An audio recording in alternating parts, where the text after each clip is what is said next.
with many of us, we've been stuck at home, right, over the past year. It's understandable if things got a little messy or disorganized all over the place. Yeah, seriously. But our next guest says following some simple and easy tips can really help us stay on track. I think everybody's going to be all ears for this one. Please welcome professional organizer, interior designer, Jeffrey Phillip. Jeffrey, good morning. Hey, hey. Good morning. How are you? Saw some of your social media stuff. I am looking forward to this because let me tell you, you open my drawers and it's like every drawer is a drunk drawer. So walk us through some of the top 5 tips for staying organized.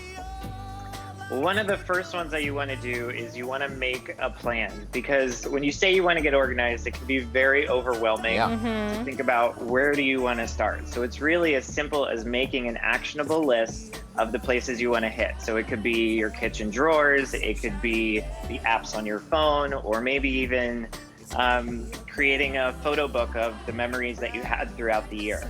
I'm glad you said apps on your phone, because sometimes when we think organization, we only think about the house, right? But it's true, our phones, I mean, I get the message every day, you're out of storage. I've got to clear some stuff out, but I don't want to lose photos. What do you got on there? I got a lot of photos and videos of kiddos. I got 2 little ones. All right, so the other thing is to, you say tip 2 is goal reward. What does that mean?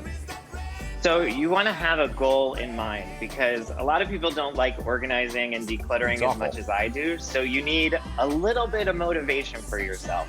So create that motivation by having a goal in mind. And you could have a necessary goal, such as needing to clear a space for a renovation, or you could, but those, if you don't have a necessary goal, can be very easy to kind of walk away from the thought of just wanting to declutter.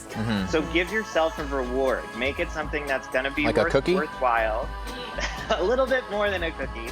Maybe it could be a night out when we can go out in 2024? Okay. In 2024. But giving yourself something that you're going to definitely want to work towards and not cut corners.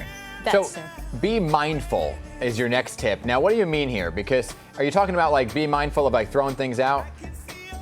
Being mindful means just being aware and being present. So when you're bringing new things into your home, really think about those new things that you're bringing in and where they're going, if you really need them. And pay attention to those kind of choices that you make, because it's a really important part of being organized and staying organized, is being mindful of the choices that you make in terms of what comes into your home. So you don't have a lot of junk just all over the place. Okay, and of course you've got to be tidy with all of this. And I got to tell you, I need help, because in my closets, that's where everything goes. And it's almost like a cartoon. You open the doors and everything's going to fall out.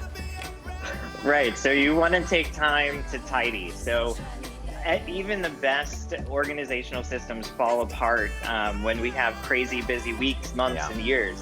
So you need to take time to go through, clean spaces up, and get things back on track so that organization is still in place. Now, my way of tidying is to make everything visibly look tidy on the outside, but then you open things, and that's where it's not tidy, right? Because you're like, well, the whole house is clean, got company coming over, everything goes in the house. So shove it in the closet. Right, so that kind of leads us into 5, which is edit. Correct. So you want to make time to edit on a monthly, annual basis, whatever works for you, because our needs change over the course of months and years. And so you're going to be bringing more stuff in, even if we're having a mindful approach. So we want to make sure that we make time to go through and edit our belongings regularly, so that we don't build up that clutter and we can keep our spaces organized. And I see this all the time, especially on social media. You see people labeling boxes and little containers. It looks amazing. Who's got the time for that? None. So it feels really tedious to do, but it's a very important step as well, because it's helpful because it identifies what you're storing, but it also allows you to be held accountable. So if you have a stack of sweaters in your closet that you label crew neck sweaters, because that's what they are, chances are you're not going to place a V-neck sweater or a t-shirt there, because my gosh, not the V-neck. Something psychologically helping you stay within the parameters that you've set. I like your theory. Let's bring in the group here, because I think it's fantastic. And you know what? You're right. You put everything in those individual bins, you'll label it, and then you do laundry. Yes, right? And then you're like, okay, well, it goes in this, I don't care, it just goes in this bin. And then you're like, well, the bins mean nothing, they're all labeled wrong. You pull out your crew neck sweaters and there's a t-shirt in there. That's for me. Are we I on love TV? this. I'm sorry.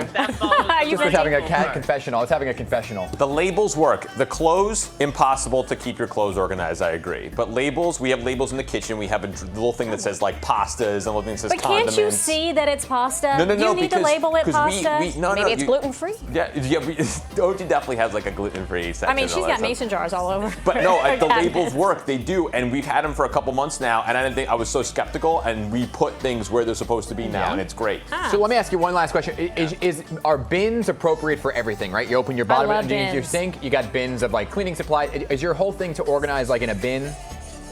No, it really depends on the space and how you access the items in that space. So bins can work really well for some things, like maybe first aid supplies, or if you have miscellaneous smaller baking items, they fit well in a bin and they can go on a shelf. But you don't want to put all your oils and vinegars in a bin and put them back on the shelf. Right. A Lazy Susan would work better for something like that. All right, well, so I wish I would have known this. Like We could have spoke yesterday before I went to the Container Store and bought them all out. these bins. We have to go, but real fast. I'm we, and I keep sweaters in the top shelf of my closet. Do So I you never put them wear in bins? No, I do wear them because it's like sweatshirts, but then it's like I'm throwing throw things You gotta up get one of there. those ladders from the library that If kind of you can- slide.